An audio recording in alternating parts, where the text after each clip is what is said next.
This is insane, man.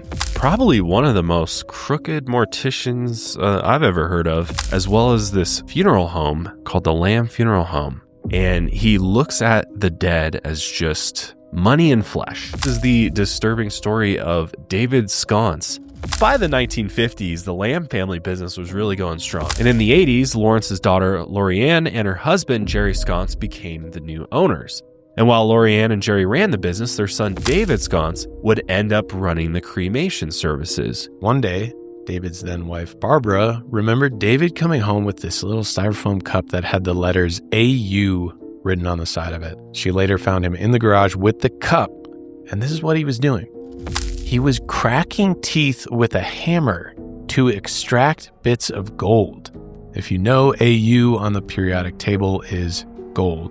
And one employee mentioned that David even used a crowbar to snap a body's jaw to get at the golden teeth. According to Andre, one of his employees, David made about $20,000 to $30,000 a month from the gold extracted from his victims. He also allegedly referred to the operation as making the pliers sing.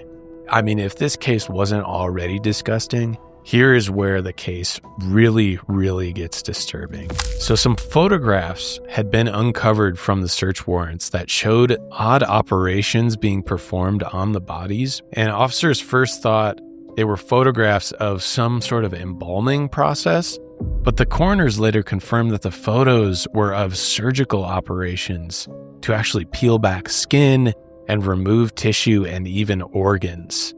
So in a 3-month period, the Lamb Funeral Home sold 136 brains, 145 hearts, and 100 lungs to a medical research school in North Carolina. But as the evidence unfolded, both he and his father, Jerry, were arrested and released on bail. And thousands of families from all over the area were shocked to discover that their loved ones' bodies were possibly disrespected, abused, and desecrated by the Lamb Funeral Home operations.